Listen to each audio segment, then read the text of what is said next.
Welcome to the Digital Maddie Show with your host and host Mithyll, a pod made exclusively for solopreneurs, artists, and coaches who wants to build their digital empire. With 15 plus years of business experience, I cover topics on personal branding, content creation, as well as digital marketing on this show and invite many experts who share the same passion like mine. Today we have an amazing guest on our show. His name is Hemant, and let me just introduce you about him. So, top producing senior executive with 14 plus years of expertise leading various teams in strategic business planning, digital marketing, product development, as well as innovations to record breaking revenue and growth targets within large size Fortune 500 companies to hyper growth startups. Renowned as a high energy and resilient thought leader with a strong acumen for product and marketing role at the executive level. When it comes to him, he's capable of steering organizations through challenging sales and operations objectives with a focus in leadership and team building, partnership development, contract negotiation, growth and retention, talent acquisition, content creation, syndication, and much more. Like he wears so many feathers on his hat. So without wasting much of our time, let's bring on the stage. Hi, Hemant. Hey, hey, Mithyll, how are you doing? I'm doing awesome. How are you? I'm doing well. Thanks for having me on the show. Awesome, awesome, awesome. So, Hemant, can you share your backstory with all of us? Sure. So my backstory,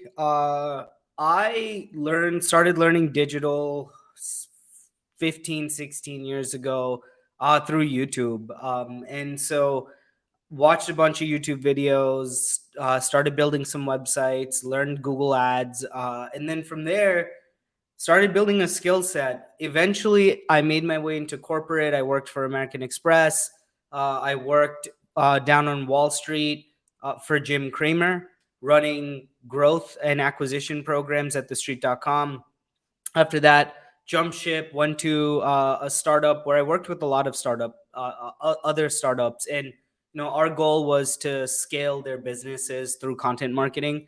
Um, and in this journey, at the time, the business was doing around 10 million a year, and in about 3.5 years, we were doing about $100 million a year. I built a team of 32, and my team managed 60 million of that $100 million in media. I wanted to blend my knowledge of content with my knowledge of growth and acquisition. And so I jumped ship, went into consulting, and started Digicom. And now Digicom is, we're almost 20 people now, in a pretty short amount of time. So we've been growing pretty quickly. All of our uh, client base, or not all, but the majority of our client, 95% of our client base are e-commerce businesses where our goal is to scale their acquisition programs, help them hit revenue targets, and make sure that we're hitting growth targets efficiently. That's awesome, Hemant. Loved your backstory. Uh, Hemant, now when it comes to you and you are trying to take care of so many things and productivity being the epitome of everything. So, what's your favorite productivity hack for entrepreneurs? Yeah, I mean, there's so many. What I think helps me, like if I think about it from a work technical perspective, what really helps me is the sequence of how I'm working, right? Like I ensure that before the day starts the next day, I've looked through my calendar, I know exactly what's going on. As soon as I'm online, um, anything that is a key dependency for my team, I fire off those dependencies first. Anything that I need to work on or execute myself, I do that after the team knows what they're doing. This way, all of the dependencies are taken care of, and then I can continue my workflow. And similarly, my team operates that way. I think one thing we do as a team, we do this every morning. It's typical in tech. It's we do a stand up every morning. So our teams, we talk about what we're working on today, what challenges are, and if we need help to call that out. And so what this allows our team to do is call out any challenges. Everybody knows what's going on across the team. and everyone's dependencies are kind of taken care of because that communication happens first thing in the morning. I think that's especially very important today because there's hybrid, there's work remote full, there's in office. So if you have somebody that's working in a different time zone, or another team member in an office, and maybe you're at home but running to the office, it just brings everybody to the same page. And that's a pretty big productivity hack. And again, usually tech companies use this, but you know a 15-minute rapid fire round. Today I'm working on this. Here are the challenges I'm having. XYZ person would love your input on this. Can we connect right after? And so this creates, similar to that office environment where you could just walk over and talk to somebody about, hey, we need to work on these things. It allows the opportunity to talk about what you need to get what you need done. Awesome. So this looks so kind of like an adventure, if I have to say it in this way. So Hemant, what does your morning routine looks like? Yeah, morning routine. It's always going to be checking calendar meetings, because there are some days where it's like, oh, I'm going to be like today, for example. I am in meetings till like about 3 o'clock my time, and it's 8 a.m. Right, 8:25. So checking through that before. After I've identified the spots where I can jump in and help the team that are not booked by meetings. In understanding what our clients need. So, having the conversations from yesterday, and just kind of keeping a log of what needs to get done, and then firing off, hey, let's do X, Y, and Z. We have stand up, and then, uh, and stand up's the same time every day. And so after that, it's, whatever workflows kind of take place. Awesome, awesome. And being an expert, I'm sure that you must be, you would love to even read books. So can you recommend the three books to the audience, and why these books basically will create impact? Yeah, I think the first book I would like to recommend is The Lean Startup. It's by Eric Ries. Great book. Anybody that hasn't read it, I've always recommended that book. It's phenomenal. It teaches you about agile methodology. It teaches you about feedback loops, and that's essentially what we're, creating internally. It's good to know how your team members are feeling, how your clients are feeling, and what you can do to improve product, service, process. The next one, personal favorite of mine. It's called Principles by Ray Dalio. Ray is a legendary investor. He owns the largest private hedge fund in the world.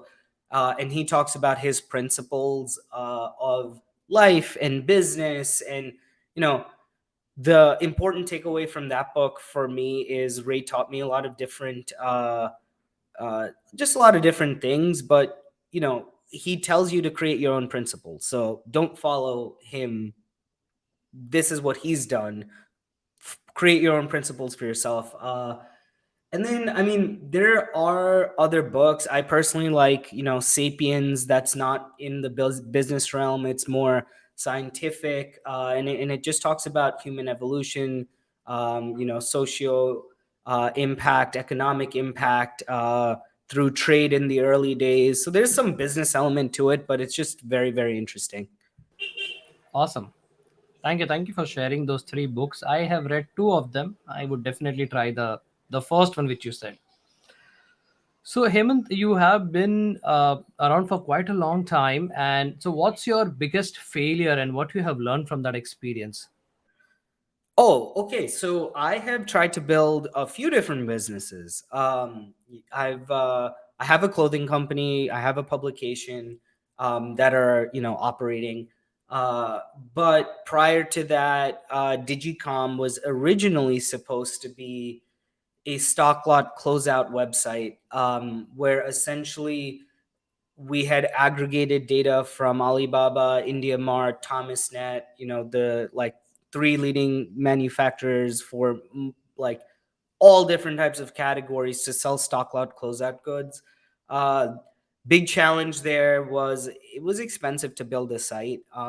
Even yeah, it was expensive. I needed to learn how to raise money, technology. Like there's so many moving parts, and uh, yeah, it was definitely it was challenging. We got the site live, but then you kind of run out of cash, and you're investing a lot. Returns aren't going to come for some time, so I had to kind of pause and pause on that project, or really kind of let that project go. But what are the things I learned from that project, right? Like um, website building, running engineering teams, initial marketing, how to like bootstrap and launch and get uh, all of these manufacturers on board. There were so many different things that I learned from it. And so I think those failures always lead to learning, and that's the important thing, because now I use that skill set all, like weekly at the minimum, if not daily. Because when we're working with our clients at Digicom, sometimes they need help on certain things on their website. So there are sprint cycles, and we need to understand how to approach those sprint cycles. And other times it's, hey, we need to do X, Y, and Z, and I can tap into that knowledge, or at the very least have empathy for the founder, the CEO, understand their challenges, and come to the table and say, hey, I face this. Here's like things I've done. Here are things I've seen other folks do. Let's talk about it. Awesome, awesome. Thank you so much, Hemant. So with this, we come to the end of the phase one of the interview, and the phase two is all about rapid fire round, where I'm going to ask you 5 questions. You won't Okay, get time to think. Whatever the first thing comes in your mind, you have to share it with us. let's do it. Awesome. So let me just zoom a little bit and make it intense. Awesome. So what is the one of okay? So what is the one thing that you would like to put on your bucket list in 2023? Bucket list 2023. I. It's a great question. Can I come back to this one? It's a rapid fire round. Okay. Bucket list 2023. I love to travel. Goal is four to five new countries a year, and it's still 4 to 5 new countries a year. Awesome. Um, yeah. Awesome. Who is your favorite cartoon character and why? Oh, I think I would say Ash Ketchum, Pokemon. Pokemon. Yes, this Pikachu. exactly. It goes way back. Reason why is that character teaches kids resilience, hard work, keep trying. And there are going to be challenges, but you need to work through them. Absolutely, no doubt about it. Who do you admire the most? Admire the most. I would say, I guess, it's between a couple people, but I would say my father. My father's done a lot in business, traveled quite a bit, and he's helped a lot of people out in his life. So yeah, Awesome. And can you describe yourself in 3 words? energetic, uh, persistent, and balance. Lovely, lovely. And the last question is, who is your favorite superhero and why? Iron Man. Uh, Iron Man, he is a superhero without superpowers except for being intelligent and driven to just build a whole bunch of different technology and just make things happen. True. So this was the rapid fire round. I truly loved it, and I hope Hemant, even you did the same. I did. Awesome. So Hemant, people who are listening to this episode or watching it live, uh, if they want to connect with you, how can they do that? Sure. Please feel free to shoot me an email, hemant@digicom.io, or visit our website. It's digicom.io. Send us a message. Let us know you heard the podcast, and would love to chat. Awesome. So you will find all the links below. Do check out and do connect with him. and a strong recommendation for it. So, Hemant, before we end this particular episode, what is the one message that you would like to give to all our listeners? Sure. There are things in your business or life that you're like, hey, let me, try this. And to some varying degree, there is risk involved depending on whatever it is. And, I think if you can make those decisions based on calculating some risk factor, you should definitely try it.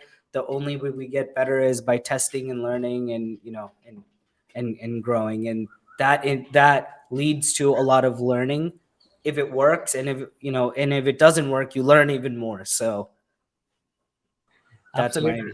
recommendation. Absolutely. So thank you so much, Hemant, for taking your valuable time and coming onto the podcast. It's an honor and sharing your knowledge and a lot of insights. And looking forward to have you again onto the show with another episode and trying to go deeper into the entrepreneur journey too. Yeah, I would love to. Thank you for Thank you, having thank you, me. thank you so much. So you have just listened to the Digital Maddie Show with your host Mithyll. Thank you so much for listening to our show and giving so much love. Don't forget to subscribe to our show on Apple Podcasts or Spotify. And if you're watching this on YouTube, don't forget to hit the subscribe button. This is Mithyll signing off with Hemant at the moment. Until next time, meet you soon with another guest and their exciting stories. But until then, keep rocking, stay safe, and don't forget to keep creating content. Ciao.